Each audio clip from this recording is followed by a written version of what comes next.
te souhaite une heureuse année.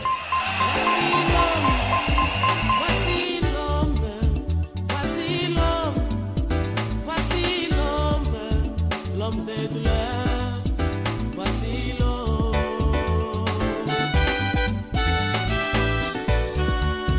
Voici l'homme, voici l'homme. Juge. Juge chapitre 20, bandana premier verset. Juge chapitre 20, à partir du premier verset, nous lisons au nom de Jésus-Christ. Tous les enfants d'Israël sortirent depuis Dan jusqu'à Beersheba et au pays de Galade. Et l'assemblée s'est réunie comme un seul homme devant l'Éternel à Mitzpah.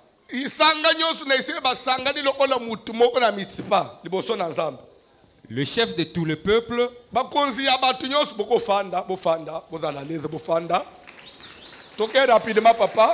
de toutes les tribus d'Israël, se présentèrent dans l'assemblée du peuple de Dieu.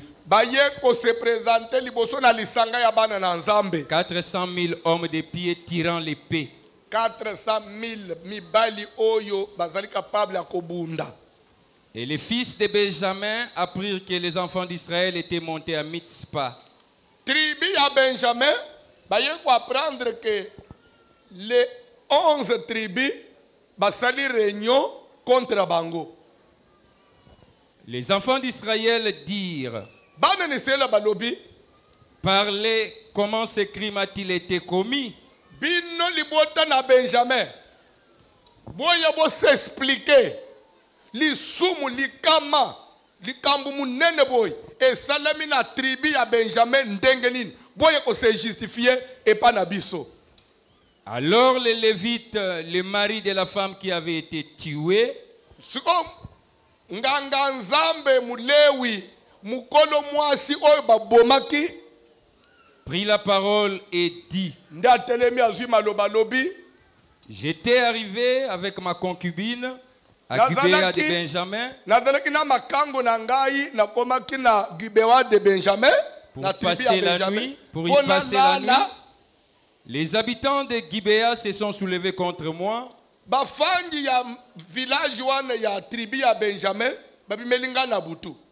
Et ont entouré pendant la nuit la maison où j'étais.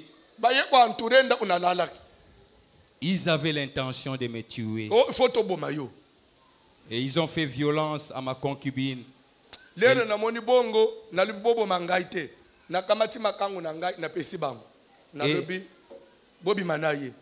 Et elle est morte. J'ai saisi ma concubine et je l'ai coupée en morceaux. 12 morceaux que j'ai envoyés dans tous les territoires de l'héritage d'Israël. Premier morceau colis destiné à la tribu de Benjamin, colis tribu de Juda, colis tribu de Ruben. Alors on a tingé les 12 morceaux dans 12 tribus d'Israël. Car ils ont commis un crime et une infamie en Israël. Vous voici tous, enfants d'Israël. Consultez-vous et prenez ici une décision. Tout le peuple se leva comme un seul homme en disant: nul de nous n'ira dans sa tente et personne ne retournera dans sa maison. Voici maintenant ce que nous ferons à Gibéa. Nous marcherons contre elle d'après le sort. Nous prendrons dans toutes les tribus d'Israël 10 hommes sur 100, 100 sur 1000, 1000 sur 10 000.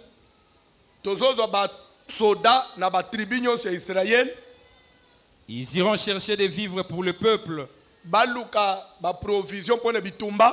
afin qu'à leur retour on traite Gibéa de Benjamin selon toute l'infamie qu'elle a commise en Israël. mpo na mabe basali na Israël. Ainsi, tous les hommes d'Israël s'assemblèrent contre la ville, Nde bato nyonso bayokani balobi ok tokosala bongo. unis comme un seul homme. Bango nyonso lokola mutu moko. Les tribus d'Israël envoyèrent des hommes vers toutes les villes de Benjamin pour dire: To avance tanga. qu'est-ce que ce crime qui s'est commis parmi vous? Après batindi messager na tribu de Benjamin. Bo boy ko se justifier, boy bo expliquer biso likambo nini bo sali. Livrez maintenant les gens pervers qui sont à Gibéa, Ba kuluna o basali mabe oy, bo bimisa bango. afin que nous les fassions mourir To boma bango. et que nous ôtions le mal du milieu d'Israël. To longola kanda na nzambe likolo na Israël. Mais les Benjamites ne voulurent point écouter la voix de leurs frères. Ba descendant Benjamin balobi tozana bakuluna biso to kopesa binote. O to bomi wana za ndumba pe likambo esili. Les Benjamites sortirent de leur ville et s'assemblèrent à Gibéa pour combattre les enfants d'Israël. Ba descendant Benjamin ba yokani pe tribu mobim. Bazui minduki o bakende kubunjisa le 11 tribus ya Israël. Le dénombrement que l'on fit en ces jours des Benjamites sortis des villes Basali recensement po bayeba nombre ya bawe bakende kubunda. fut de 26 000 hommes tirant l'épée, Na- sans compter les habitants de Gibéa. Na Benjamin babimisi 26 000 hommes capables ya kubunda. Sans compter les habitants Wana de kutu Gibéa, batangi bavandi ya village wana ya Gibea place babomela imwaso wana te. Gibea eza village na kati ya Benjamin. Toke papa. formant 700 hommes d'élite. Na Gibea babimisi 700 soldats pe ya bitumba. Parmi tous ces peuples, il y avait 700 hommes d'élite Na kati ya bato wana bazaki na basoda 700 qui ne servaient pas de la main droite. bazalaka kosalela loboko ya mobali te, ba gaucher.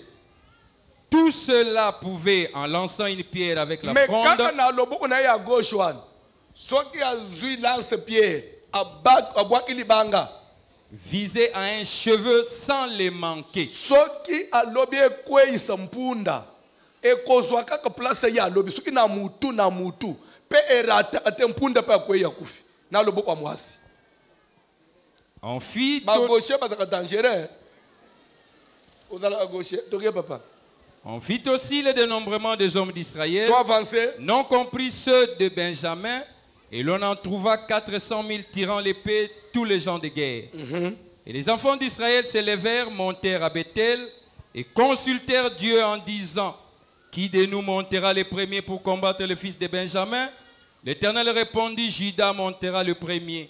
Awa siko bana na Israël le reste de 11 tribus bakei ko consulter nzambe batuni papa ozo autoriser biso tokende kobungisa tribu ya Benjamin bana na Israël bande na biso.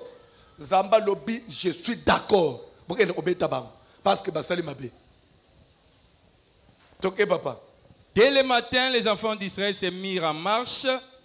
Ils campèrent près de Gibéa. Tokei Et les hommes d'Israël s'avancèrent pour combattre ceux de Benjamin. Et ils se rangèrent en bataille contre eux devant Gibéa. Les fils de Benjamin sortirent de Gibéa. Et ils étendirent sur le sol ce jour-là 22 000 hommes d'Israël. landa bien bana na Israël baza ba innocent batu basali mabe eza banani tribu nini de Benjamin. Siko bana na Israël bayokani po bakende kubungisa Benjamin parce que babomi baviole mwasi ya bato babomi ye. Soko lingi o comprendre lisolo yango très bien papa otanga muke mais ozala rapide. Chapitre 19 bazwa idée générale ya lisolo rapidement zonga to ozonga sauter chapitre 19 bande na premier verset rapidement. Dans ce temps où il n'y avait point de roi en Israël, Ozoyoka d'abord ezaki moment ya crise. Israël était sans chef, sans roi. Quand il n'y a pas de chef, on fait n'importe quoi. C'est pourquoi tout peuple a besoin d'un leader. Chaque peuple a besoin d'une directive. Même l'église. L'église a besoin l'église est au Kambayo Mukambite. Mukaminda Kambak église. L'église a besoin d'un chef qui dit pas ça. Maintenant on fait ceci. L'église est comme vivre comme une ville sans roi.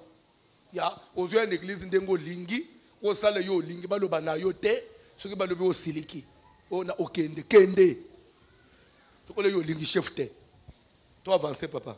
Un Lévite qui séjournait à l'extrémité de la montagne lokola d'Éphraïm mboka ezalaka sa mokonzi mulewi moko alungwe na azali kofanda na mboka na ye na montagne ya Efraïm tokei prit pour sa concubine une femme de Bethléem de Juda.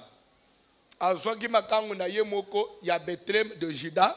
Sa concubine lui fit infidélité makangu yango akimi ye et elle le quitta pour aller dans la maison de son père à Bethléem de Juda, akimi mulewi azonge pa papa na bango où elle resta l'espace de 4 mois. pe epai ya papa na bango atikali 4 mois azongaka na dibala te. Son mari s'éleva alla vers elle mobali alobi me makangu na nga depo akenda azongaka te akepo azongisa ye bakende konegocie bayokana base réconcilier pour parler en ebanda son kala cœur. toke Et il a ramené. asenga ye bolimbisi bayokana azongise na ndako. Il avait avec lui son serviteur et 2 ânes. To avancer Elle les fit entrer dans la maison de son père. akomi pa papa bokilo Et quand le père de la jeune femme les vit, tangu papa bokilo amoni ye il les reçut avec joie. ayambi bokilo na esengo. Son beau-père, le père de la jeune femme, le retint 3 jours chez lui. Papa alobi te okozonga na bote tikala mwa 3 jours. Ils Olia mangèrent namona et ndenge burent. ofandaka na mwasi na yo namona soki bofandaka bien. Et ils y Bafandi passèrent la bazolia nuit. bazomela na makangu na ye bazosepela papa bokilo azobserve. To avancer Le rapidement. 4e jour, ils se levèrent de bon matin 4e jour papa na lobi et les Lévites se disposaient à partir. alobi nazozonga siko na mwasi na ngai. Mais le père de la jeune femme dit à son gendre, Papa lobi papa bokilo prends un morceau de pain pour fortifier ton cœur. ozo mwa lipa oyo bokolia na nzela Vous partirez après ensuite. okende. Et ils s'assirent et ils mangèrent et burent. Eux Bafandi balie po et bakabwana deux ensemble. acheli ye masanga papa bokilo acheli bokilo ne mwasi mbali ya mwana ni masanga amelisi ye toke rapidement Puis le père de la jeune femme dit au mari, après yebisi ye décide-toi donc et passe la nuit olangwe erepeki lale susu lelo okende lobi. et que ton cœur se réjouisse. To avancer Le mari s'est levé pour s'en aller, mais sur les instances de son beau-père, il passa encore la nuit. papa bokilo insiste alali susu Le 5e jour, il s'éleva de bon matin pour partir. tongo ya 5e jour linga kende Alors le père de la jeune femme dit, papa bokilo fortifie alobi ton cœur, je t'ai pris, en tout cas lelo lier susu mele susu lelo et reste jusqu'au déclin du jour. okokende soki tongo etani soki poko eye Et ils mangèrent eux deux. alie bameli Le mari s'est levé pour s'en aller atelemi akende avec sa concubine et son serviteur. na makangu na ye na moto ya mosala Mais son beau-père, le père de la jeune femme, lui dit, papa bokilo aboyi lisusu voici les jours baissent. tokomi butu Il yo s'est fait tokende na tard. mwasi na molili lale lisusu Passe donc la nuit. lale lisusu. Voici le jour est sur son déclin. Toi, Passe avancez. ici la nuit. Et que ton cœur se réjouisse.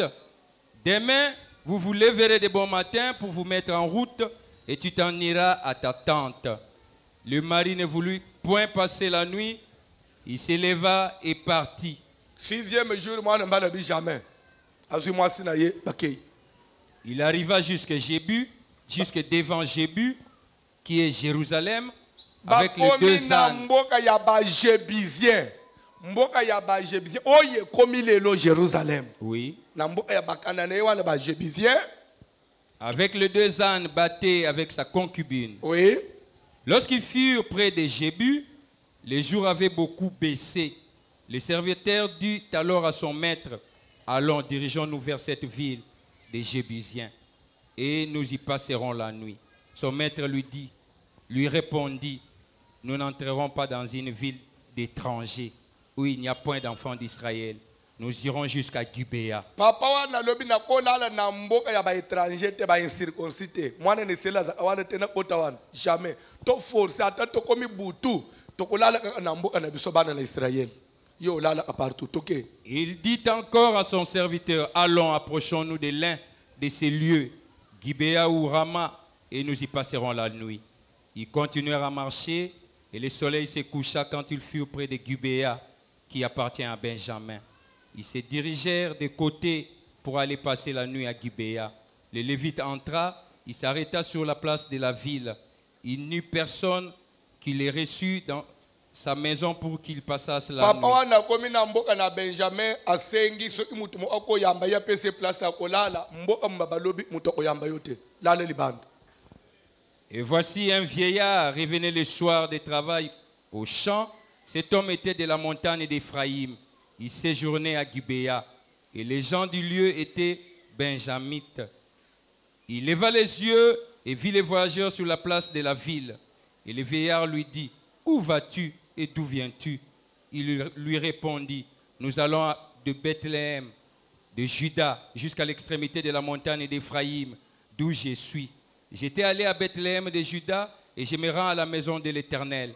Mais il n'y a personne qui me reçoive dans sa demeure. Nous avons cependant de la paille, du fourrage pour nos ânes. Nous avons aussi du pain et du vin pour moi, pour ta servante et pour les garçons qui est avec tes serviteurs. Il ne nous manque rien. » Le vieillard dit, « Que la paix soit avec toi. Je me charge de tous tes besoins. Tu ne passeras pas la nuit sur la place. » Il les fit entrer dans sa maison et il donna du fourrage aux ânes. Les voyageurs se lavèrent le pied, puis ils mangèrent et burent.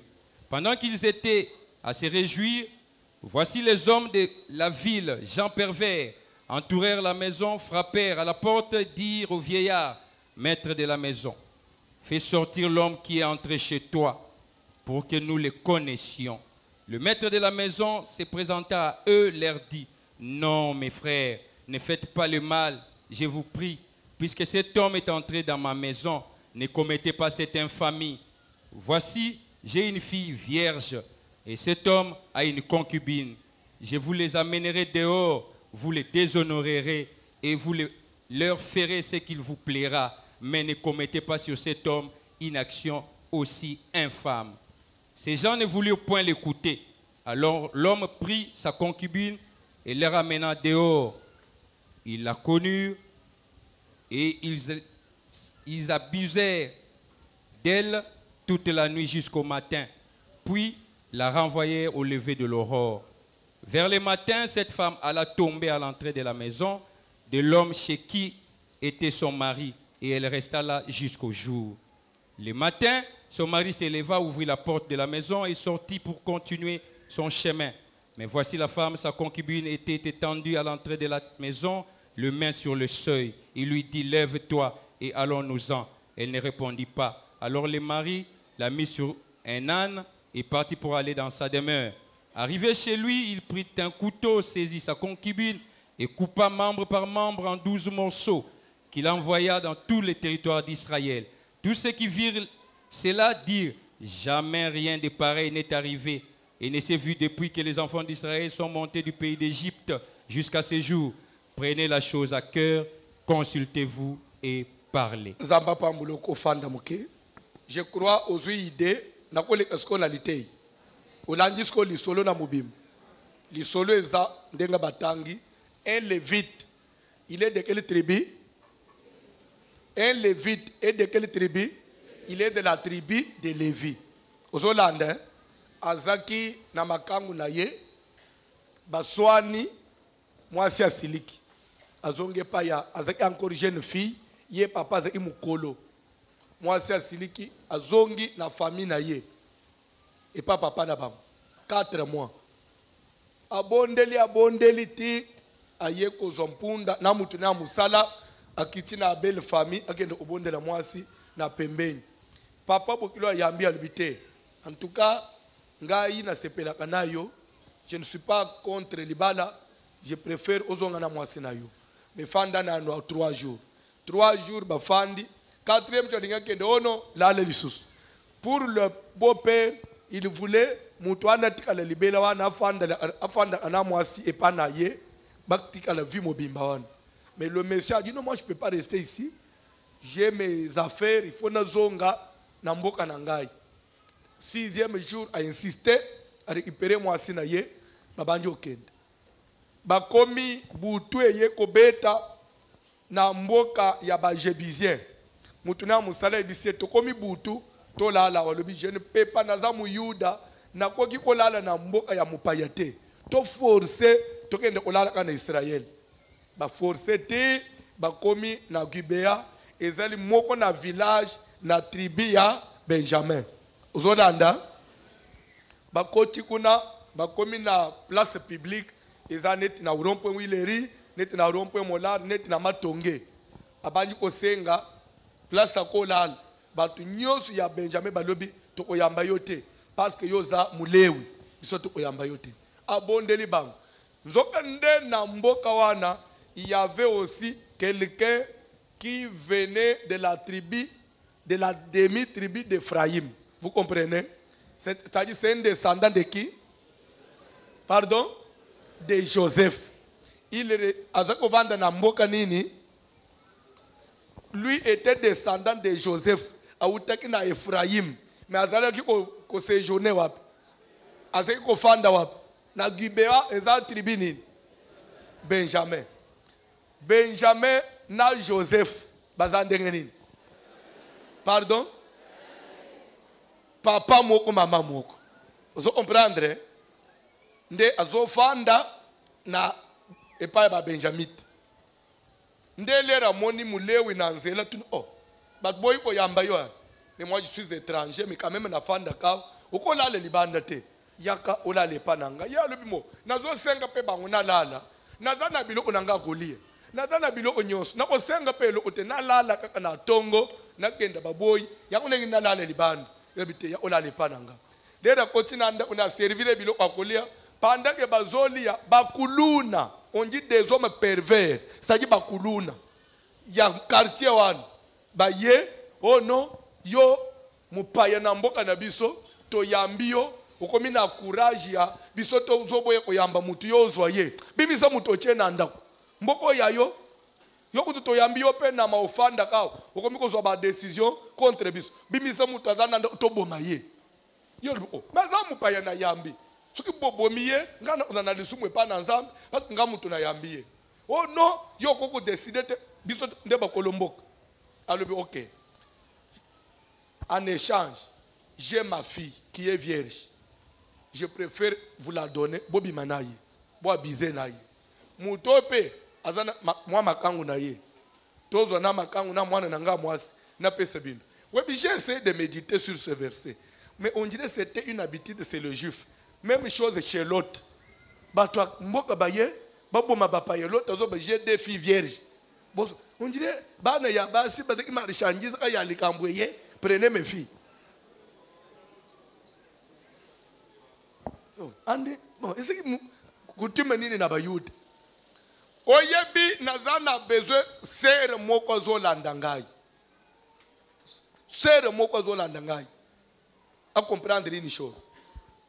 Soko tangi 1 Corinthiens chapitre 7 verset 36e. 1 Corinthiens 7 36. Bible zo le boboy. Papa oyaza na mwana na ye ya mwasi. Et que a décidé que mwana na ngai akobala te. Na ko garder ye libela bongo vierge. Ça dépend de lui. Oyo pa décider balisa mwana, ça dépend de lui. Mwana asala ako parent lopi. C'est comme pour dire que na principe ya nzambe, les enfants appartiennent aux parents. Bana na yo baza lokole bien privé na yo oye sengeli osala ndengo lingi. D'après Dieu. Et pas dans nzambe makambo ya droit de l'homme, droit de l'enfant, ça n'existe pas. C'est pourquoi nebisaka tabande kwa poto. Koboko la mwana na éducation ya poto te ya ozo kangela mwana bengi la police. Mwana koze ko salango te parce que pas na nzambo ko longa te. Ba benga la parent la police te. C'est une malédiction éternelle. L'État a ko protéger yo, mais l'État ko bénir yo te. L'État ko pe so longue vie te. Muto bénissa ko pe sa longue vie ezanzambe. Na yindi saka même ba maman. Ko sala ba aventure anete. Ya moi ça zo bengela mobile la police. Bible l'homme est le chef de la femme. Que la femme respecte son mari. C'est dans la Bible. Ato bali mobali kizengi. Atanga koleka yote. Mobali alkokaka kolobate. Et que yonde ozala na autorité. La Bible dit que la femme respecte son mari. mwasi atosa mobali, a respecter mobali. Omoni biloko na bino ba civilisation na banini wana. Vous pouvez le faire, mais n'oubliez pas que l'eau les alaka, vie éternelle les alaka. Et comme liboso ya salut, ozangi bukonzi ya likolo. Na lungwe place wana. Mobali asukula abasanyi, akomba kandaku, a repassé l'eau na bilamba. Nazoyo kabiente. Mone place wana. Na kufingama umoni mtu wa mboka. Naza mtu wa mboka te mtu wa Bible. O nazo te za Bible. Lero papa zola kaba kuluna wana ke j'ai une fille vierge. Nazo yele bino bo abiser d'elle. Il avait consulté la volonté de la fille. Et la fille peut dire que ngana boyina ngana obimate. La fille devait être soumise. Et j'ajoute, pour boyer gravité ya makambo na nzambe. Je fais ça le veut. Et le konyo so maliboso na ngai na obonzela yo. Mwana ya mwasi abimi. Et je fais simbi moto. Ah, mwana na ngai. Pourquoi yonde obimi? Mwana tu ne papa ezanini. Ah, au salaire qu'il veut. Je me livre à toi. Au salaire na ngai yo lingi. Mais accorde-moi seulement 2 mois. Na sepelata po na yebi mibalité, na mibateli na sepeli na mukilité.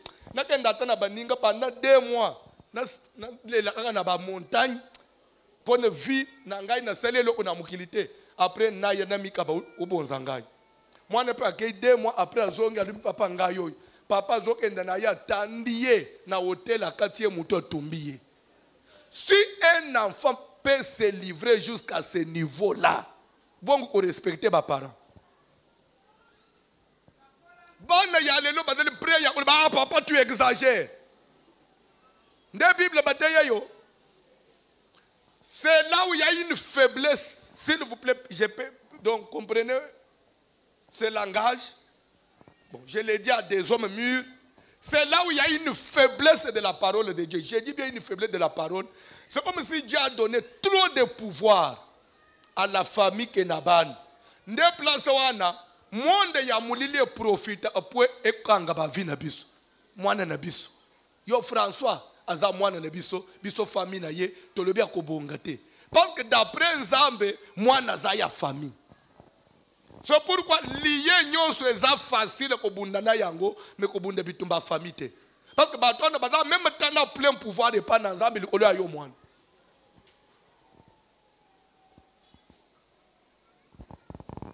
Balata mwasi aloka yo. Mais maman bota yo aloka yo te. Papa na yo aloka yo te. Elongula ka mutu likolo e bambiye na se. Et s'il sa mutu même grâce à Nzambe. Un homme de Dieu puissant que les hommes pouvaient craindre. A koko melo opamba na bitumba famille. Et bien batu ba sosola biloko wana te. Maman atoza na ba relation na ba connaissance ya ndenge nini. Babungiso na batu su na mama bota yo te. Na papa na bino te. Na ba yaya na yo te. Lela 50 Nzambe intervention. Suki bitumbezo uta na famille. Lela mawana Nzambe. Parce que la famille a le plein pouvoir sur l'enfant. Papa azol bana ko misa mwana nanga mwasi vierge na kabele bino ye bo abiser d'elle. Bo sala ne boling. C'est qu'il peut livrer sa fille. Bon musuki papa ya zando kite. Azo ndima ko kaba mwana na bakuluni. Bon mama ya ndoki. Akobali so na butute. Mama na bino akokaba na butu amatagrade te. Papa ya lingia comme chef. Akole kisa mwana na kisite. Akokanga libala ya mwana te. C'est de là que vient ton combat. Examine bien. Est-ce que bitumba na yo? Et dans la membre moko a famille tende muto a trahir yo. C'est là que vous devez comprendre. Au bandi ko sambele ça fait combien d'années? Est-ce que les famille tende muto zo trahir yo?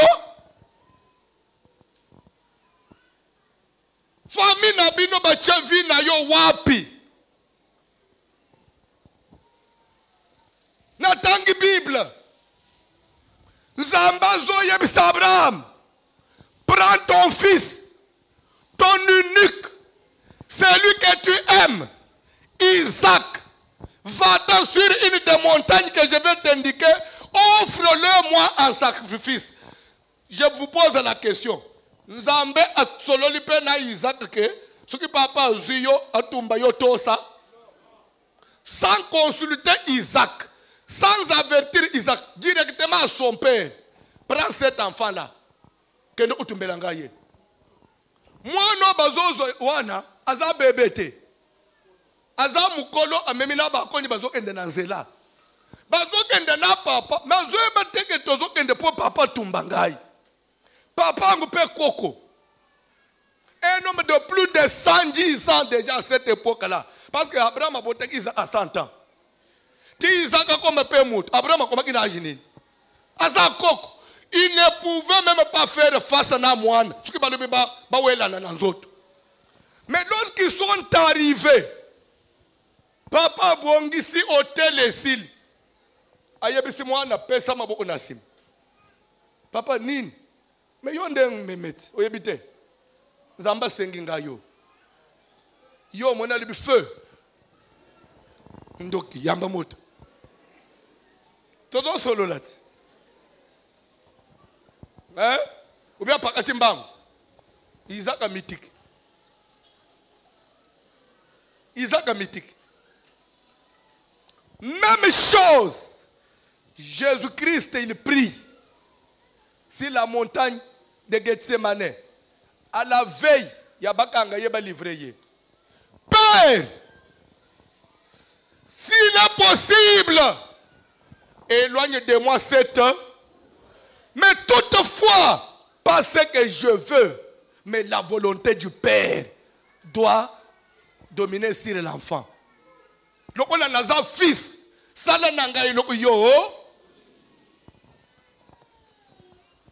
Moi, amitika kanabokamba miyababoti.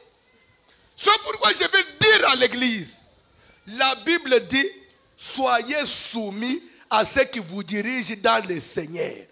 Okoye kofanda l'église te pasteur azoloba makambo mususu yo na cesse ozobwa kamaloba mususu ozo contredire. Tu n'es pas fils, tu n'es pas fille. Na principe ya Nzambe mwana jiskita na baboti te. Na principe ya Nzambe mwana longa baboti te. Que ça soit dans le physique, que ça soit dans le spirituel. C'est pourquoi je vous jure, mais sur la Bible.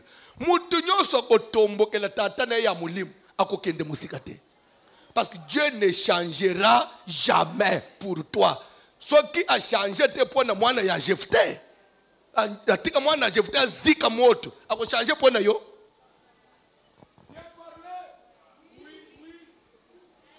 Et qu'on profite na yote.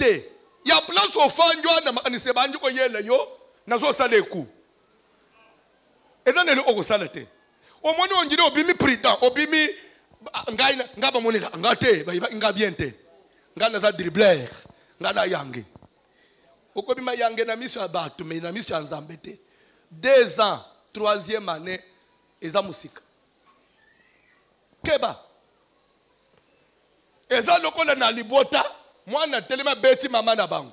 Après akaya zuinda ona bangi ofanda. Azana bisika ko kendete. Azana bisika ko kendete. C'est pourquoi naibisaka batu même bitumba tozo bunda eza spirituel. Mama zana misala mulini bunda na yesi le plan spirituel. Mais nandenga physique respecté ye.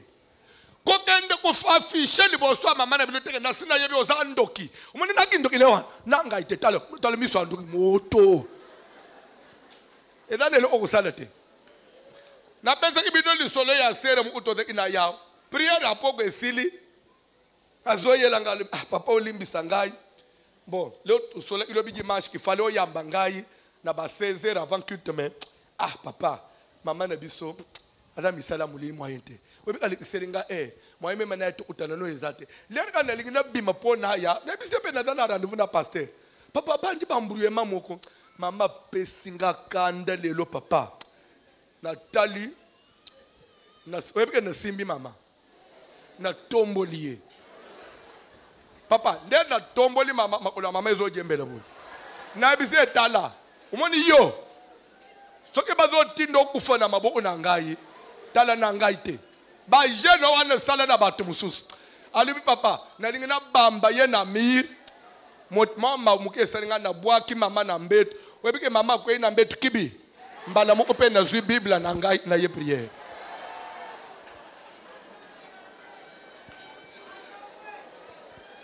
Na tuniye, ozui Bible oye prière.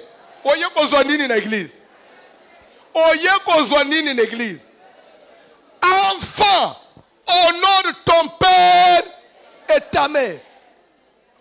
Honore ton père et ta mère. C'est le premier commandement de Dieu. Avec promesse. Dieu n'est pas contre sa parole. Obuki mubeku na nzambe na ndaku. Ofingi papa, ofingi mama. Okimi oye l'église. Mais l'église est dans même nzambe oye pesi mubeku na famille. Il y a des gens qui fandi lelo bazo landangai. Babima na bénédiction na ba famille na bangote. Place au fanjwan. Okabwana na baboti na yo na ndenga malamu te. Mususu aza na poto. Ateka lupango wa famille akima kende poto. Oge poto, lokota na poto. Atiki famille bazo telengana. Ndaba to mona kana poto 40 ans. Azo amukanda te. Soit azo amukanda za stable te. Ebele ba fanjao. Batinda kayo tanga class. Oboya akutanga class.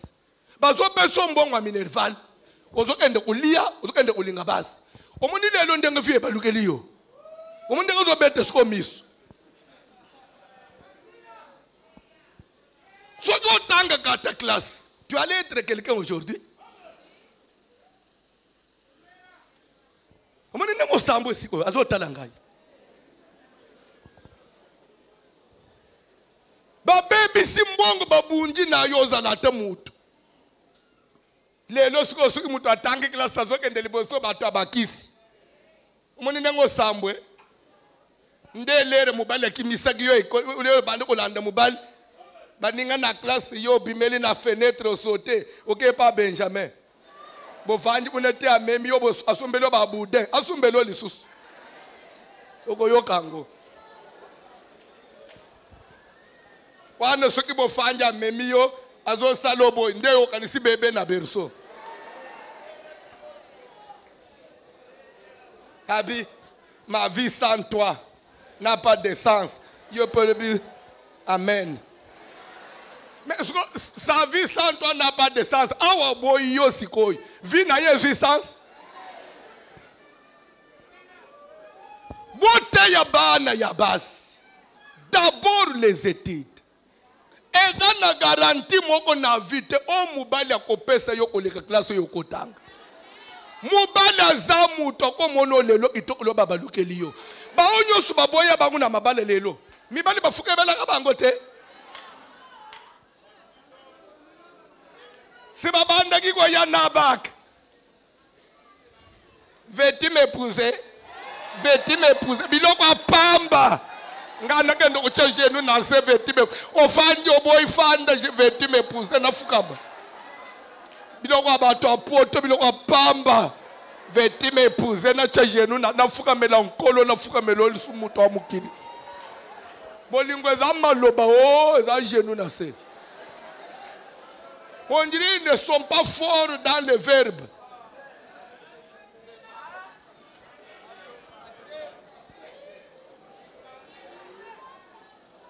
Ogolanda wana vetu m'épouser. Kota na ndako. 2 ans eza ebele abanji ko sundola yo. Abanji ko kima yo. Tu ne peux pas te rebeller contre tes parents à cause d'un homme. D'abord, ndima obala, mais avec l'accord de tes parents.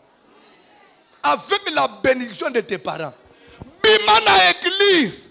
Comme pasteur, avec l'accord et la bénédiction de ton père spirituel.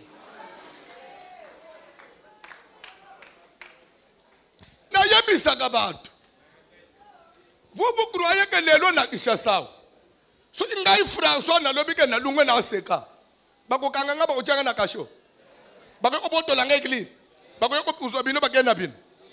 Kaka bino boza après même muto ko yebo betaye pour me défendre parce que je suis votre pasteur. Mais je vais le faire pour quel intérêt? Après je vais gagner quoi? Parce que la Bible dit respectez vos pères spirituels. Na yeko yebisa bino une chose. Papa physique, il y a 100 tâches à Zalakate. Papa physique, na boumoutou. Papa n'est pas biologique. Parent biologique. Chaque famille a des problèmes. Tous les parents, bazana mabe basalebi soban. Ndenge tokol. Tokangisa bang. To beta bang. To changer ba famille. Bon ce que papa ya mouli mwazana mabe. Ndenge ko changer famille. On peut changer de camarades, mais on ne change pas de parents. On peut changer d'amis, mais on ne change pas de parents. Ma benaye, mais pour moi c'est mon père. Je me limite là pour mériter la bénédiction et l'héritage de Dieu. La vie, ce n'est pas ce que vous voyez aujourd'hui. Ne te limite pas à ce que tu vois, ne te limite pas à ce que vous voyez. La vie, c'est le futur. Vous ne savez pas ce que demain nous réserve. Tu peux être fort aujourd'hui, mais demain tu ne sais pas. Demain et le lendemain, ça appartient à Dieu. Faible. Faible. Tikala na principe ya Nzambe. Ce n'est pas parce que tu as de l'argent. Ce n'est pas parce que tu commences à avoir des grades, des promotions. Obande ko boye mubali no nandako, mubali no zasu na lilobate, mubalo ya balayo. Lelo zana lilobate po yo comme chef. Po yo mama comme directeur na musala. Omi ko voyager na bakonzi. C'est une malédiction pour une femme. Mubali akotika le mubali. Parce que il vous a honoré à Zoyo un jour. Abimisayo na miso abatozo valeur. Boni bafanyi l'église a. Basi kitoko. Ya mayele pe. Mais après on matana bangu na balcon. Pasteur on ba imile mariage za wapi. Baluka libala. Oyo ozo benda na sewan. Ozo benda libala na seboy. Ozo benda libala na se.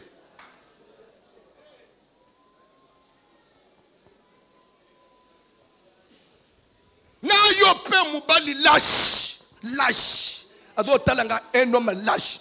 La Bible dit les lâches n'hériteront pas le royaume de Dieu. Les lâches, les lâches. Un homme lâche ne va pas entrer au ciel. Un mari lâche, il est ici. Un mari lâche. Un mari lâche. C'est écrit dans la Bible. Mubali ya lâche. Akokota na lolete. Ya place au fanjawa. Bafuka misaka yo na ndako. Basuki saka yo basan. Après on a fait le au nom de l'amour. Qui peut aimer plus que Dieu? Celui qui a créé l'amour, c'est Dieu. Mais il dit le mari est le chef. Yo dana bulingu yo kola isanzambe. Londres ou Amérique ou Afrique du Sud ou Japon. Ou civilisation. Au nom de la civilisation. Quelle civilisation? Et Marie lâche. Ne crois pas que pour montrer à sa femme qu'on l'aime, tu dois commencer à te mettre à genoux. La Bible dit ceci. Marie, aimez vos femmes comme Christ a aimé l'église et il en prend soin.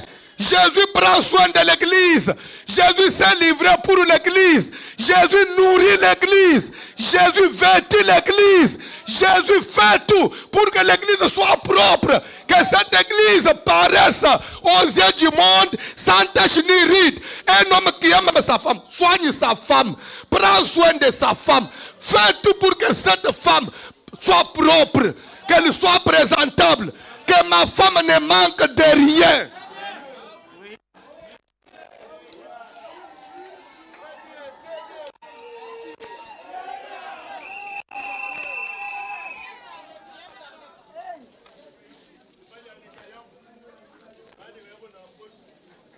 Bible zona papa ya baye. Bazo menace personne mutoda nanda kwa lobi. Je suis prêt à vous donner ma fille. Mais moi na wana tombo kite. Bible zona dans les derniers jours du Dieu. Je répandrai de mon esprit sur toutes les chairs. Vos fils et vos filles prophétiseront. Ça veut dire quoi? La succession dans les choses de Dieu, ça appartient aux fils et aux filles. Tu veux avoir la bénédiction qui est sur voici l'homme. Fais-toi fille de voici l'homme. Fais-toi fils de voici l'homme. Tu es assis à l'église pour me contredire. Tu es assis à l'église comme parti d'opposition radicale pour juger le pasteur. Tu n'es pas fille, tu n'es pas fils. Tu n'hériteras rien de moi. Quand tu es l'église, on va perdre temps. Dans les derniers jours, tozana mikolo asuk makambu na nzambe zuta na batata ezokita na baza bana o bango baboti bao bako considérer ko respecter ba parents. Oyo fanyi l'église pasteur azali boso aussi sakaye lo poso na ofinga aussi sakaye lo poso na otonga prière si papa chelanga loboko nazo chelo ya magie ou bien ya nzambe. Mais muto ko honorer zanzambo ayebi motema na yo ayebi mabe oyo finga kangai akopeso elo ote ozo perdre temps genda tana mission atoko ko ba lobi telema na siliki telema likolo na siliki. L'église c'est ça. On dit l'homme est le chef de la femme. Jésus est le chef de tout homme et Dieu est le chef de Christ. Parce que Christ savait que Dieu est son chef. Jésus était soumis à Dieu. Jésus ne s'est pas rebellé. Il faisait tout. J'ai fait tout ceci d'après celui qui m'a envoyé. Est-ce que les loups serviteurs à côté de ma zotei, même en absence de pasteur, alors que na zotei ndenga papa nangaya la isangai ndenga zotei bino. Il faut bande peko leba ngana yebisa kabino. Yo komi peko yebisa bato. Tu n'es plus fils.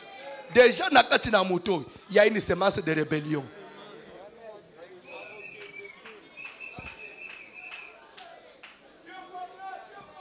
Na fanyi kakao, bazolanda na télévision, voici l'homme naba ministre, naba journaliste. Boni aseka, non aseka mikolo yo, na zona mabongisi moko, umona aseka uzalewo ya kalawana te. Aseba utuno o, mais azolo ba aseka, bon souke veka zawapi. Ça, je ne peux pas le faire. Ce que non, si vous voulez qu'on parle de l'assemblée, oui. Mais si vous voulez qu'on parle de l'ACK, allez à Bandal. Ça veut dire que Anchiluba on dit, Koutongushi langane minshi. Yebaka limite na yo, tikele pe o ya zali kolona yo ya ye place. Moi, c'est qu'on bande qu'on décision en goûter, à super décider à Silici. Après, mon balazio quoi prendre comme information. Non. Une femme responsable. Même si on vient demander quelque chose, oui, je suis en mesure de te le donner, mais tant que j'informe à mon mari. Oko umele na mukili. Soko bandi ko so place à mobile. Nde basio ba ufaka mibali batikali.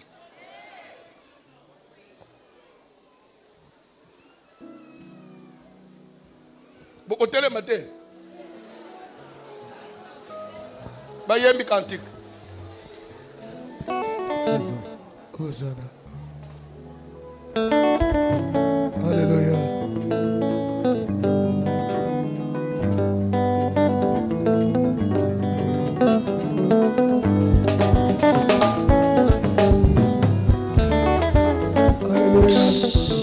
Omoni mwasi oya lingi même famille na bango bali yete.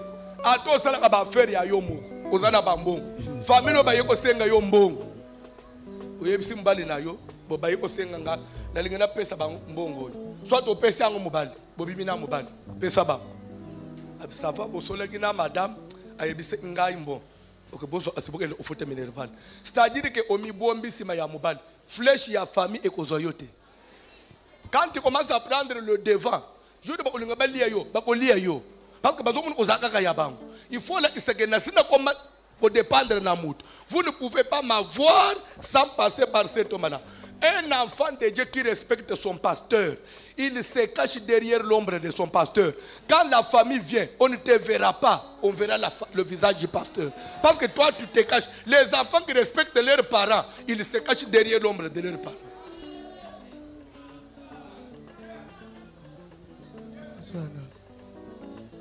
Nazana besoin, toi yemba muki osa la prière. Ceux qui ont bandé ko vivre ndenge sous Seigneur. Kangola ngai. Lobi to kokoba na passage na biso ya ba Benjamite. Le loto zamba kambina bon à cause ya temps. Toké. Toko kende na chapitre 21. Okomona ti comment si maya ko massacrer ba Benjamite basili. Mais pour ba se reconstituer, zamba senga kinini. Ezali solo bien. Cantique. Kalenga wanji we, kalenga wanji, kalenga wanji we, kalenga wanji. Sabia sungila moyo wanji, kalenga wanji. Sabia sungila moyo wanji. Yesu mukalenga wanji we,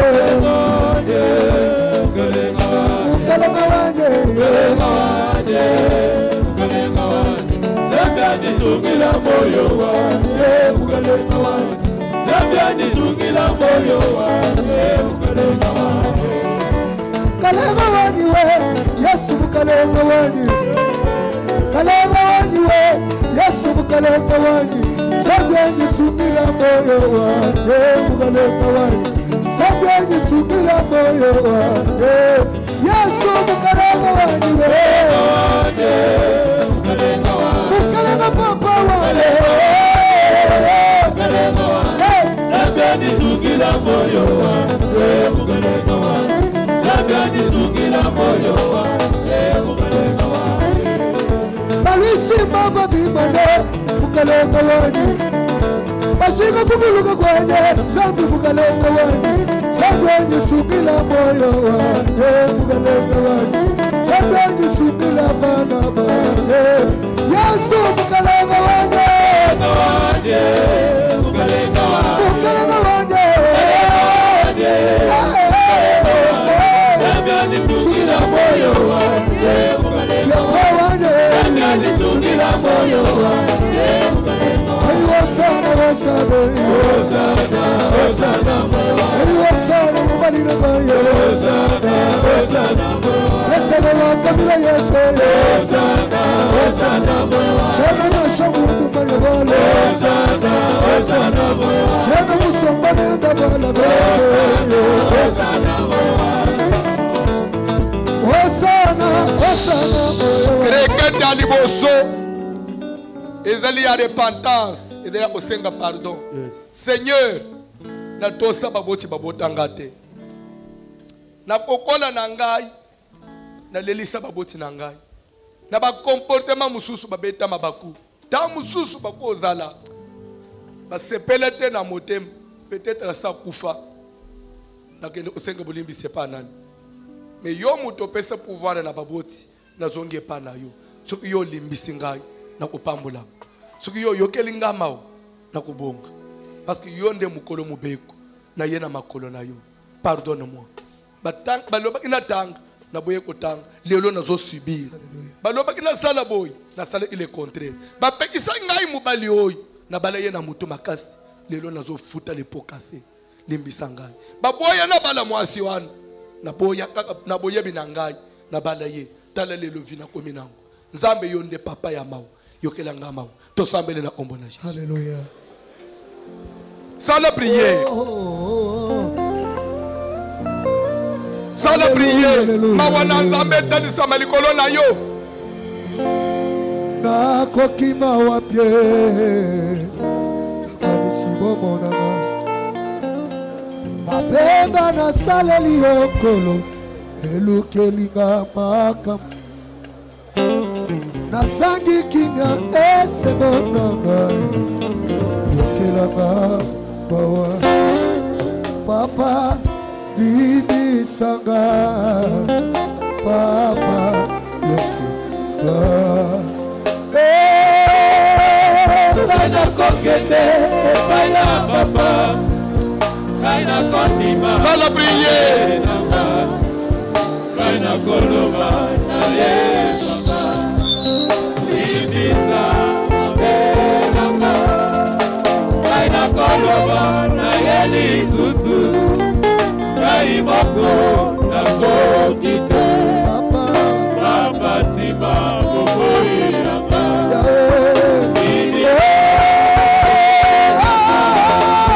Kaina kokende epaya papa Kaina koloba mabenanga Kaina koloba Sala prière. papa Ibisa mabenanga Kaina koloba na yeli susu Kaimoko na kokite Papa sima bokoiranga Ibisa mabenanga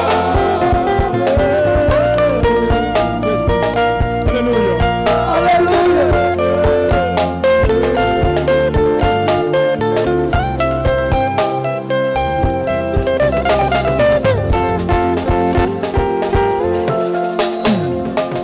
Nakokoka na ngai te Kombita mbwisa ngai moko Yango nga na yebai na yo ngolo Yokela ngai mawa Kanisa misala na yo yeso Konana ekoloso Sur ce point, vous êtes parents. Ou soit kandeli kolo aban. Ou le bas de n'importe quoi. Il faut avoir temps. Attaque parents même nanda ya ufukam. Seigneur, ta musuna koboko la bana nangai. Abetanga ba mabakuna bimisa maloba mususu peut-être inconsciemment. Ta musu ya undezo kanga bana nangai. Na ye kwanila. Bana nanga ba pambula. Bana nga bakende musika bana nga babonga bayelanga benediction parce que na boti bango po un jour na sepe via bana nga ko kanga mate nde devoir ya ba parents de temps à autre bana nga bakufa te ozo sala prière sur le plan spirituel na kola na betisa bakambi na ngama baku na sala makambo ba sepele te tamuso batikala balela katina na ngai tamusu na loba ba makamuku na beta ba masolo muko eza yango te. Ce que je n'aurais pas dû faire, toi qui pardonnes l'iniquité et la rébellion. Je suis venu à l'église pour être béni. 2021 il faut na pambula. Na église on il faut na bona bolam. Maboko ba chela ngai il faut que komisa ngai mutu. To sambele na ombo na Jésus. Ça la prière.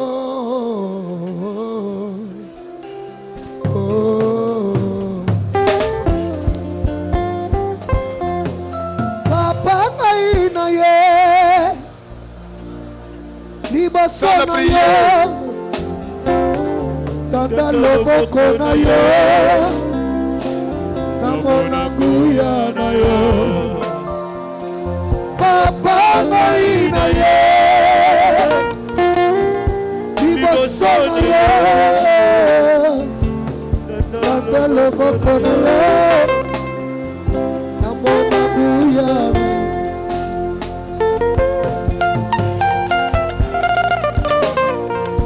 Hallelujah.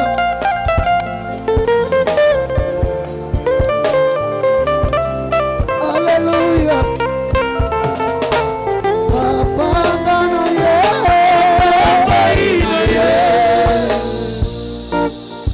Tozole kasiko na prière ya combat. Dédicace 2021, dédicace ya combat. Combattre pour la victoire. Ozokende koloba na nzambe. Soki famille na ngai bakomi ko se servir na pouvoir yo pesa bango pona kuutiliza ngo abusivement babanda okanga ba vie na biso soki tolingi toloba o mwana azalaka ya ba parents nde bateka ngai na butu babalisanga na butu bakaba ngai na kindoki bachanga malaji na nzoto bachanga libabe nga na bonga te. La Bible dit celui qui vous trouble sur le plan spirituel quel qu'il soit Seigneur moto nawe kita et justifier ngai na bitumba libota soki bakaba molimo na ngai nyonso na bikakao nzoka nde papa na biso yebi nzoka nde mama na biso yebi nzoka nde noko na biso yebi moto na yo kitantra ngai na ye papa justice na yo esala belela moto na Nzambe. Sois la prière.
Souhaite une heureuse année.